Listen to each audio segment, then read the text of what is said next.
I thought I was living a normal, happy life with the woman I was going to marry, but it turns out I was just a placeholder in my own home until her true love needed a place to crash. My name is Mark. I'm 28, a project coordinator, and for the last 2 years I thought I was building a future with Megan. We lived together in a beautiful apartment, one I specifically picked out and paid 60% of the rent for because I wanted her to feel taken care of. But looking back, I wasn't a partner. I was a landlord she was occasionally intimate with. The death of our relationship didn't happen with a scream or a fight. It happened on a Tuesday evening while she was casually chopping onions for a salad. "Hey Mark," she said, not even looking up from the cutting board. Her voice was so airy, so nonchalant, like she was asking me to take out the trash. "Brody's back in town. He's been going through a really rough patch since the layoff, and he has nowhere to go. I told him he could stay here for a week." My heart did a weird double thud. Brody. The ex who was always a friend. The one she swore she had no feelings for, yet the one who seemed to haunt every conversation we had for the last 6 months. "A week?" I asked, trying to keep my voice steady. "Where is he going to sleep, Megan? We have a 1-bedroom apartment." She finally looked at me, and the expression on her face was chillingly cold. There was no guilt, no hesitation. "Well, that's the thing. He's really stressed and fragile right now. He needs space to clear his head.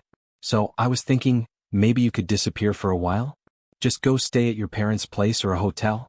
And since he's the guest, he can have the bed, and I'll just crash on the couch to be near him in case he has an anxiety attack." I stood there paralyzed. My brain was trying to process the sheer audacity.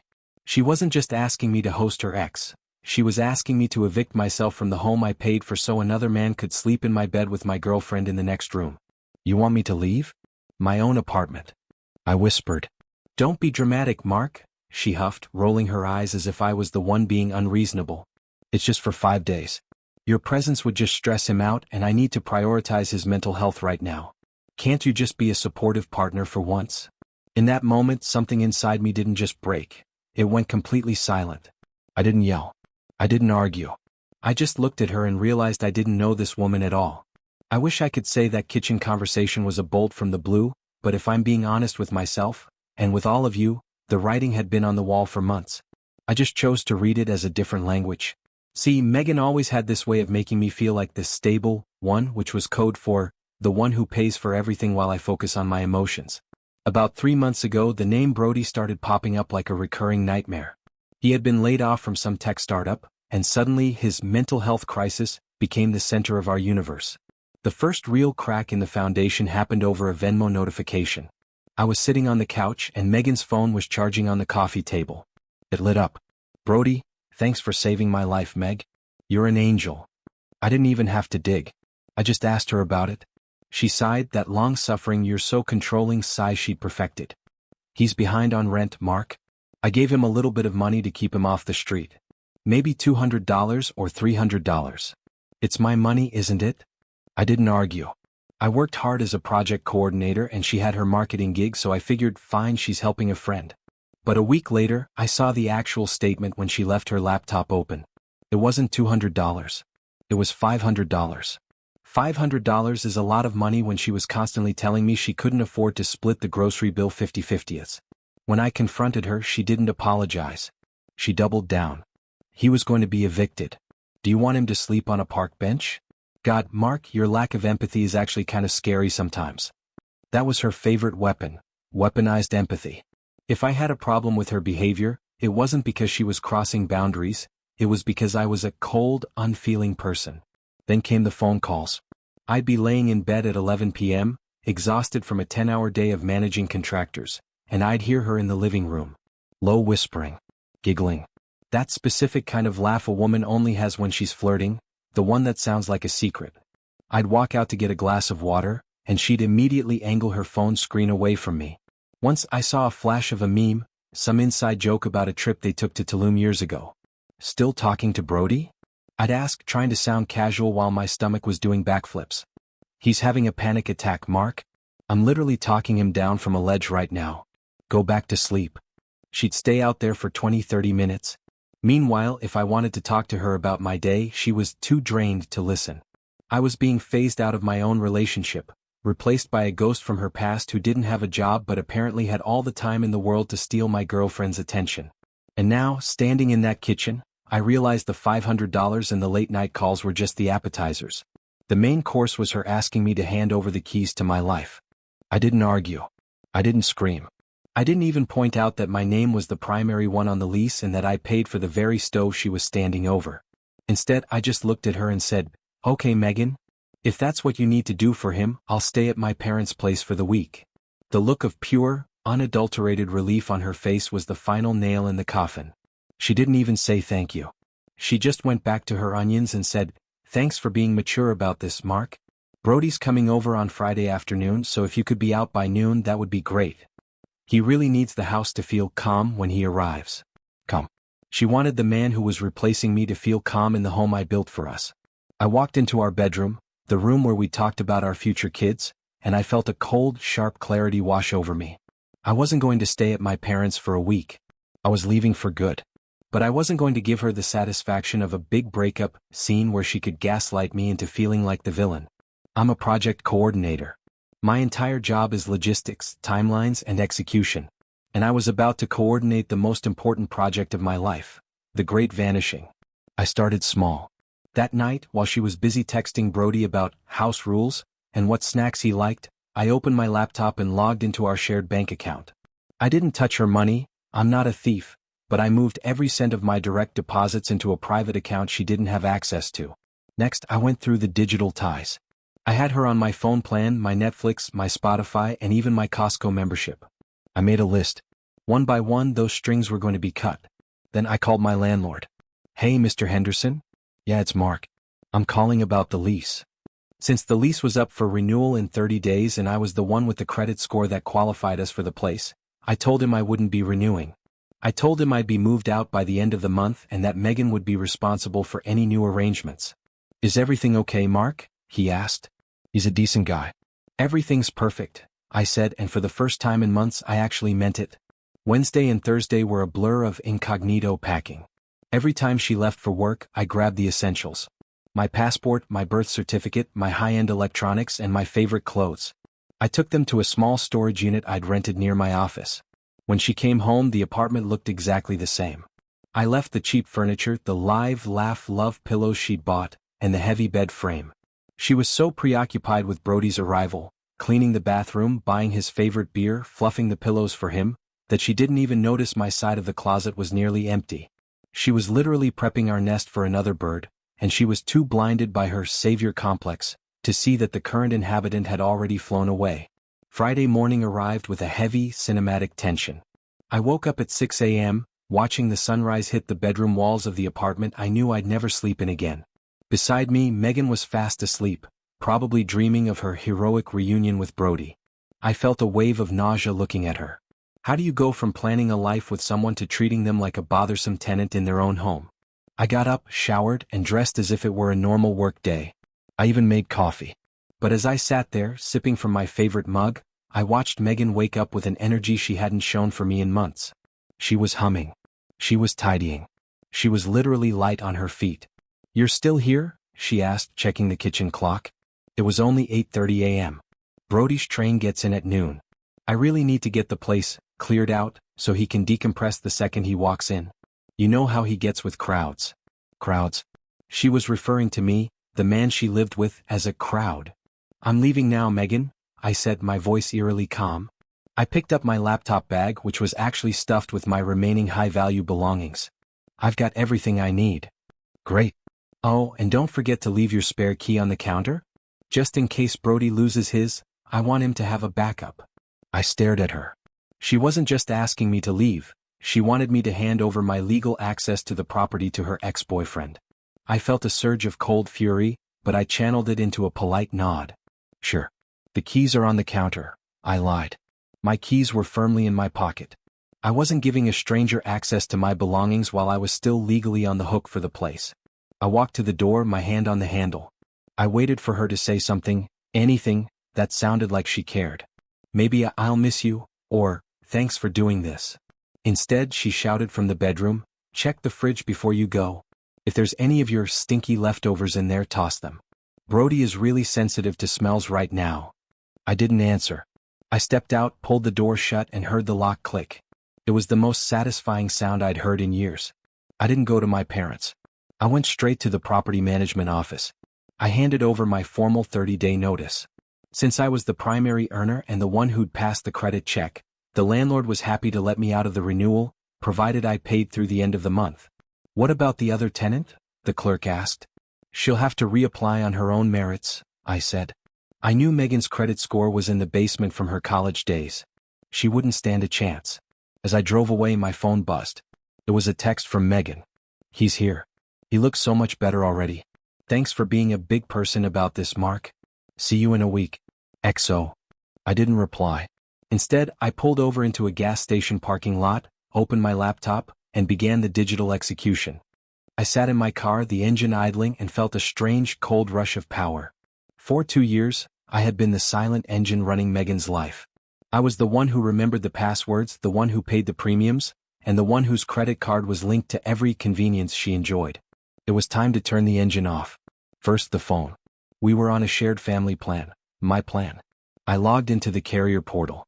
With 3 clicks, I split her line off.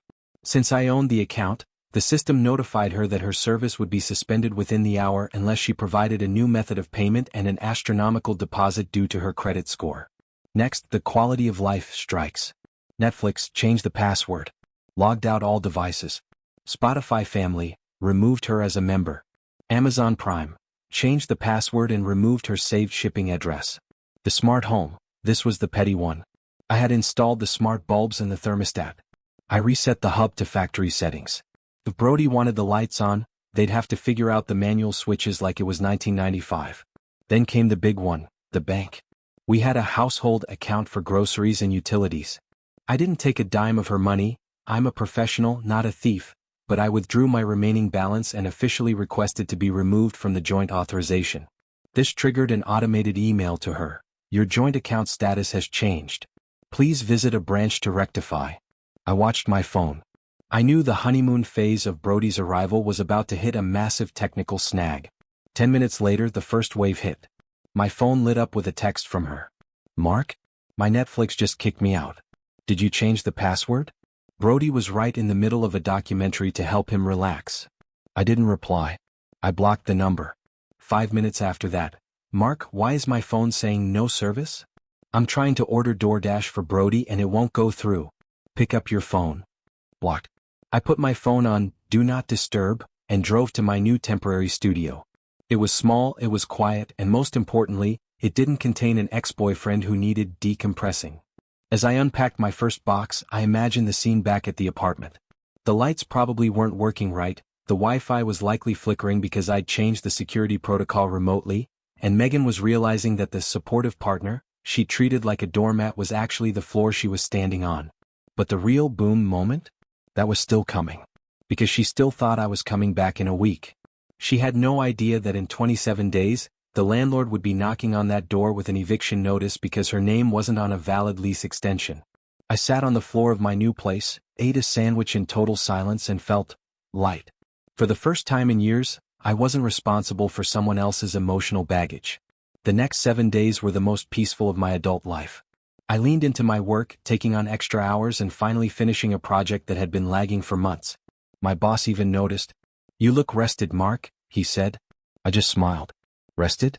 I felt like I'd just been released from a low-security prison. Meanwhile, my phone was a graveyard of notifications. Since I had blocked her number, the messages were piling up in my blocked folder, and my email was a disaster zone. I didn't read them at first. I wanted the silence to do the heavy lifting. On the 7th day, the day I was scheduled to return from my exile, I finally opened the floodgates. I sat down with a cup of coffee and scrolled through the wreckage of Megan's week. Day 1, Friday night. Mark, seriously? The Wi-Fi is down. Brody is trying to apply for jobs and he's getting frustrated. Reset the router or send me the new password now. Day 2, Saturday. Why haven't you answered? My phone is still off. I had to go to the store and buy a prepaid SIM card like a teenager. This is so petty. You're ruining Brody's first weekend here. Day 3, Sunday. I went to the bank to get grocery money and they told me the account is frozen. Mark, stop this. We have a guest. I had to use my credit card and it's almost maxed out. Call me immediately. By Monday, the tone had shifted from annoyed goddess to panicked child. Day 4, Monday. Where are you? Your mom said she hasn't seen you all weekend. Mark, this isn't funny anymore. Brody and I had a talk and he thinks you're doing this to manipulate me. Please just come home so we can talk. Day 5, Tuesday, the landlord came by today. He said something about a 30-day notice? He must have the wrong apartment. I told him we're renewing. Fix this with him, okay? I'm exhausted. Brody and I had a big fight because the TV doesn't work and he's bored. I laughed out loud at that last one. Brody was bored. The man who was sleeping in my bed, eating food bought on Megan's maxed out credit card, was bored. Friday morning, the day of my return, the final email arrived. It was short. I'm making dinner tonight. Your favorite. Let's just put this misunderstanding behind us. Brody is staying another week since he's still fragile, but we can all just share the space. See you at 6 p.m. She really thought she could just whistle and I'd come running back to sleep on my own couch while her ex stayed in our bed. She truly believed her charity case was more important than my dignity. I didn't show up at 6 p.m. I didn't show up at all. Instead, I sent one single, solitary text. I unblocked her for exactly 30 seconds to send it. I'm not coming back, Megan. I've moved out. The lease is terminated. You have 21 days to find a new place or qualify for the rent on your own. Good luck with Brody. Hope he's worth it. Then I blocked her again. Permanently.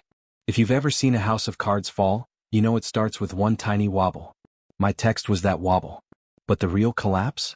That was all Megan and Brody. You see, Megan had this romanticized vision of being Brody's savior. In her head, they were going to spend that week rekindling their deep soul connection, while I was tucked away like a discarded toy. She thought that once I saw how happy they were, I'd just accept my role as the supportive roommate who paid the bills. I didn't need to be there to know exactly how it went down. I heard the fallout later through a mutual friend, Sarah, who was the only person I hadn't blocked yet. Mark, it's a disaster, Sarah told me over the phone 2 days later. She sounded half horrified, half amused. Megan called me crying. Apparently, the second Brody realized your Netflix was gone and the fridge was getting empty, his fragile mental health turned into a full-blown temper tantrum. It turns out Brody wasn't looking for a soulmate. He was looking for a host. With my income gone, the vacation vibe vanished instantly. Megan had to work double shifts to cover the groceries she'd been charging to her credit card. Meanwhile, Brody, the man who was too stressed to see me, spent his days sleeping until 2 p.m. in my bed, drinking the expensive craft beer I'd left behind, and complaining that the Wi-Fi was too slow for his gaming. The cinematic romance she expected? It was replaced by the reality of living with a 30-year-old man-child who didn't know how to use a vacuum. The first major blow-up happened on Tuesday. Megan came home from a 10-hour day to find the kitchen covered in Brody's lunch mess. When she asked him to help out, he supposedly looked her dead in the eye and said, "I thought you said this was a place for me to recover, Meg. Your negative energy is really triggering right now." She had used those exact words on me for months. Now she was hearing them directed at her. The irony was so thick you could have spread it on toast. But the real sudden event came that night. While Megan was at the store, Brody got a phone call. It wasn't about a job.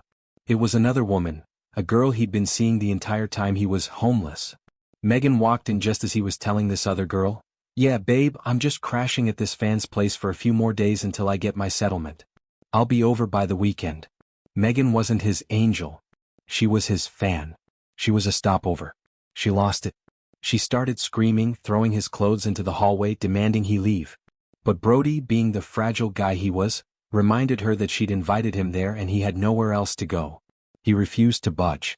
She had traded a loyal, hard-working partner for a squatter who didn't even like her. And the best part? She couldn't even call the police to kick him out easily because technically she was the one who let him in, and she was about to be evicted herself.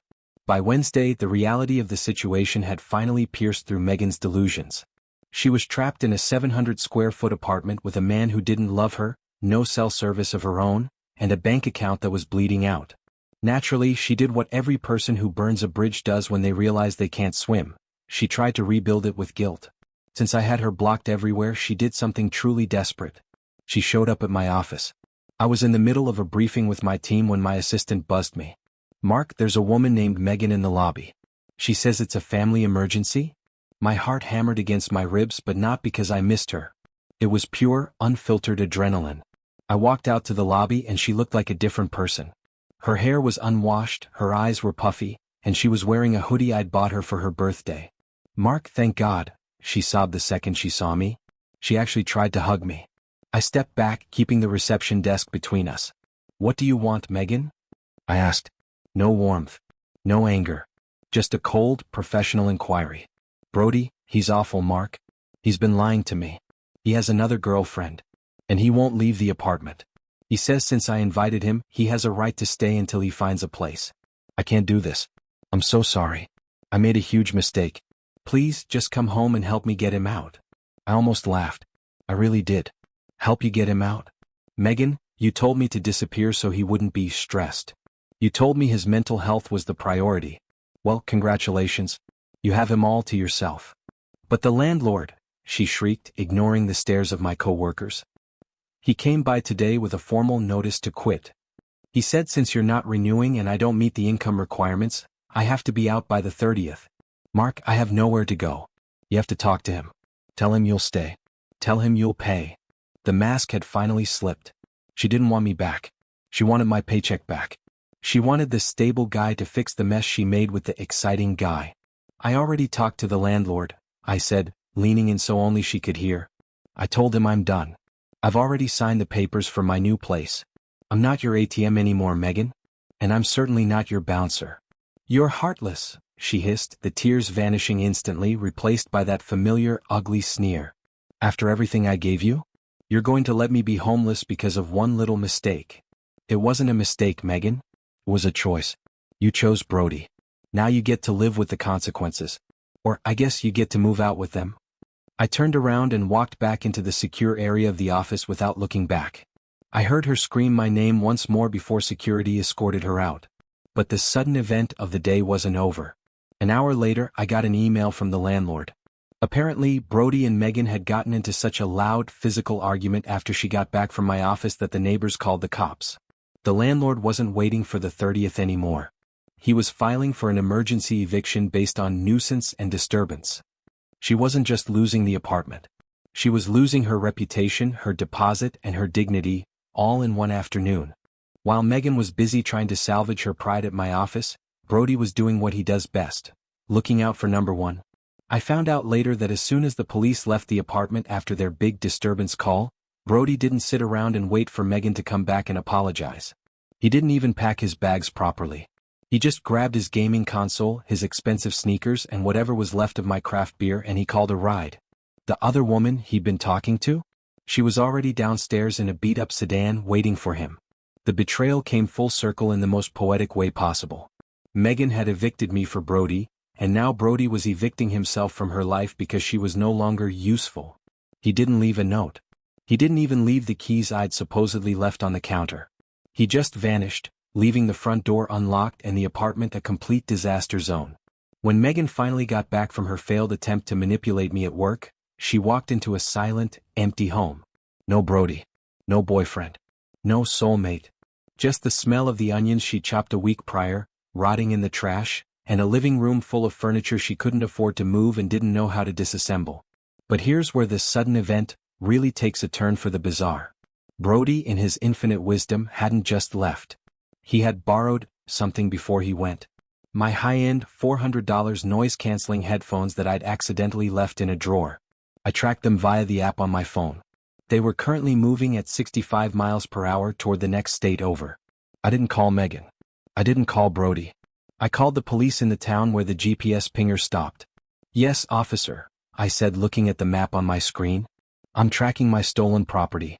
It's currently at a Motel 6. The person in possession of it is a man named Brody." I wasn't just disappearing anymore. I was actively watching the world I used to inhabit burn down from the comfort of my new studio. That night, my phone, which I had briefly unblocked for work reasons, chirped. It was an unknown number. I answered, thinking it was a client. "Mark?" It was Megan calling from a neighbor's phone, her voice shaking and high-pitched. "Mark, he took everything. He took your headphones, he took the iPad, he even took the emergency cash I had hidden in the freezer. And the landlord is here, Mark. He's here with a locksmith. He says I have 2 hours to get my essential belongings out before he changes the course because of the police incident." She was sobbing real, ugly, snotty sobs. "Please, Mark. Just come with your car? I can't carry the TV. I can't carry the mattress. I'm standing here in the hallway and everyone is watching me. Please don't do this to me." I sat on my new, clean floor, looking at the blank walls of my new life.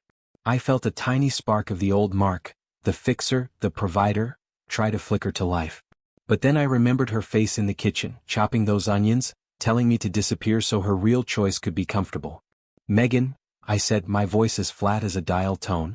"You told me Brody's presence was the priority. I guess he took that literally. As for the TV and the mattress? Keep them. Consider them a parting gift from the man you didn't want." "Mark, wait. I hope the couch is comfortable, Megan. You said you were going to sleep on it to be near him. Now you've got all the space in the world." I hung up. I didn't just block her number this time. I changed mine. Changing my number was like cutting an anchor. Suddenly, the constant vibration of drama in my pocket just stopped. I spent the next month in a state of monk-like focus. I didn't check her social media. I didn't ask Sarah for updates. I just worked, hit the gym until my muscles burned, and sat in my quiet studio. It's amazing how much mental energy you gain when you aren't constantly managing someone else's manufactured crises. But life has a funny way of testing your resolve. 6 weeks into my new life, I was at a local coffee shop when I saw a familiar face, Megan's mom. She looked older, tired. She spotted me before I could duck behind my laptop. "Mark," she said, her voice trembling. "She's staying with us. In her old high school bedroom. She's a mess, Mark. She lost the job. The eviction is on her record now. She can't even get a car loan." I felt a twinge of pity, but it was distant, like watching a character in a movie suffer. "I'm sorry to hear that, Mrs. Miller," I said truthfully. "She writes you letters, you know," she whispered, reaching into her purse and pulling out a thick, cream-colored envelope. "She's too ashamed to try and find you, but she asked me to give you this if I ever saw you. It's 3 pages, Mark. She explains everything." I looked at the envelope. I could see Megan's loopy, careful handwriting. A few months ago, I would have torn it open, desperate for an apology. Now, I just saw more weaponized empathy. "Keep it," I said, pushing the letter back toward her. "I already know how the story ends. I don't need to read the excuses." I walked out into the sunlight, feeling lighter than air. I wasn't the stable guy anymore. I was just me. And for the first time, that was enough. 3 months later, I wasn't looking for love. I was looking for a new desk at a local furniture pop-up when I met Natalie. She was a graphic designer, sharp-witted, and carried herself with an independence that was almost intimidating. We started talking about mid-century modern aesthetics, and before I knew it, we were grabbing tacos. The difference was staggering. With Megan, every conversation was a minefield of her needs and my failings. With Natalie, it was easy. About a month into dating, I had a moment of pure panic. I had to stay late at work for a project launch and couldn't make our dinner plans. My heart started racing. I prepared for the guilt trip, the "you don't prioritize me" speech, and the $500 consolation request. I called her, bracing myself. "Hey Nat, I'm so sorry. I'm stuck at the office. I'm going to miss the reservation." "Oh, no worries, Mark," she said, and I could hear her clicking away at her own keyboard. "Work happens. I'll just order some Thai and finish this layout. Want me to drop a spring roll off at your office on my way home?" I sat at my desk, stunned. No drama. No punishment. Just a partner who understood that I was a human being with a life. It was in that moment I realized how warped my normal had become. I had been so busy being a safety net for a woman who didn't want to fly that I forgot what it was like to walk beside someone who had their own wings. But the past wasn't quite done with me yet. As I was walking Natalie to her car that evening, a familiar beat-up sedan pulled into the lot across the street. It was Brody's car, or at least the one I'd tracked. My stomach dropped for a second, but then I looked at Natalie, who was laughing at a joke I'd made earlier. The old Mark would have been terrified. The new Mark? I just took her hand and kept walking. The ghost of my past was still driving around in circles, but I was finally moving forward. Just when I thought the dust had settled, the internet reminded me that some people would rather burn the forest down than admit they started the fire. I was out at a Sunday brunch with Natalie when my phone started blowing up with notifications from people I hadn't talked to in months. "Dude, have you seen Facebook? Mark, check the neighborhood group." I opened my phone to find a massive 1,500-word post from Megan. She had gone full victim mode. It was a masterpiece of gaslighting. She posted a photo of herself looking pale and tired, captioned, "The silent face of domestic displacement." In the post, she claimed I had abandoned her in the middle of the night, shut off her phone service to isolate her, and stole her security deposit, leaving her and a struggling friend homeless. She didn't name Brody, of course. He was just a friend in crisis. I was the calculated narcissist who used my tech savviness to emotionally abuse her by cutting off her access to the world. For a second, the old heat rose in my chest. I wanted to comment. I wanted to post the screenshots of her asking me to disappear for her ex. I wanted to post the Venmo receipts of the $500 she sent him while I paid the rent. "Everything okay?" Natalie asked, noticing my white knuckles on the phone. I showed her the post. She read it slowly, her face unreadable. Then she looked up and said something that changed my entire perspective. "Mark, look at who is liking the post." I looked. It was a handful of her yes-men friends and people who didn't even know us. But the people who actually mattered? The landlord, our mutual friends, and even some of her own family? They were silent. Or better yet, they were commenting things like, "Wait, wasn't Brody living there?" "If you respond," Natalie said gently, "you're giving her exactly what she wants, a leading man in her drama. Right now, she's performing for an empty theater. Don't be the guy who walks on stage." She was right. I didn't type a single word. Instead, I did something much more vicious in the world of social media. I blocked her on that platform too, and then I posted a photo of my brunch, a bright, sunny picture of a coffee and a smile. No caption needed. The cancellation attempt died in less than 24 hours. Without a villain to fight back, Megan's post just looked like what it was. A desperate cry for attention from someone who had lost their grip on reality. But as the post faded, I got a LinkedIn notification. A Brody Miller had viewed my profile. The ghost wasn't just driving around, he was lurking. A few days after the social media firestorm fizzled out, I received an email at my work address. The subject line was just, "Hey man." I opened it and my jaw nearly hit my desk. It was from Brody. The man had the absolute nerve to reach out to me like we were old college buddies. The email was a rambling, semi-coherent mess. He claimed that Megan was crazy and obsessive, and that she was currently stalking him and his new girlfriend. "Look, Mark," he wrote, "I know we got off on the wrong foot, but Megan is telling everyone I stole your headphones. I didn't steal them, I just borrowed them because I thought they were hers. Anyway, I'm in a tight spot. If you tell the cops you gave them to me, I'll give you some dirt on Megan that'll help you in court. She's got a whole diary about how she planned to bleed you dry before moving me in. Let's help each other out, bro." I sat there staring at the screen. This was the man Megan chose over me. A man who was willing to sell her out for a pair of used headphones and a get-out-of-jail-free card. I didn't reply to him. Instead, I did something much more satisfying. I forwarded the entire email chain, the bro talk, the admission about the borrowed headphones, and the offer to betray Megan, directly to Megan's mother. I added a simple note. "I think Megan should know exactly who she sacrificed our relationship for. Please don't contact me again." The fallout was instantaneous. According to Sarah, Megan's mom showed her the email, and the last shred of the Brody and Megan fantasy evaporated. Megan realized that while she was out there publicly defending him and canceling me, her soulmate, was behind the scenes trying to trade her secrets for his own safety. It was the ultimate boom moment. The two of them were finally devouring each other, and for the first time, I wasn't the one caught in the middle. I felt a massive weight lift off my shoulders. I called the detective handling the theft report, gave them the email as a confession of possession, and then I closed my laptop. I was done being a character in their messy, low-rent soap opera. I had a date with Natalie, a promotion to finalize, and a life that was finally truly mine. With the Brody drama finally in the hands of the authorities and Megan's family, I felt like I had finally scrubbed a layer of grime off my soul. I threw myself into my work as a project coordinator and it paid off. My boss called me into his office and offered me a senior lead position. It came with a massive raise and a corner office. The first thing I did wasn't call my supportive partner to see how much of my raise she wanted. I called Natalie. "We're celebrating," I told her. "Dinner's on me, and no, you're not allowed to argue." We went to a high-end steakhouse, the kind of place Megan always complained was too corporate, but would gladly let me pay for. As we sat there, Natalie looked at me and said, "You're different, Mark. You're not looking over your shoulder anymore." She was right.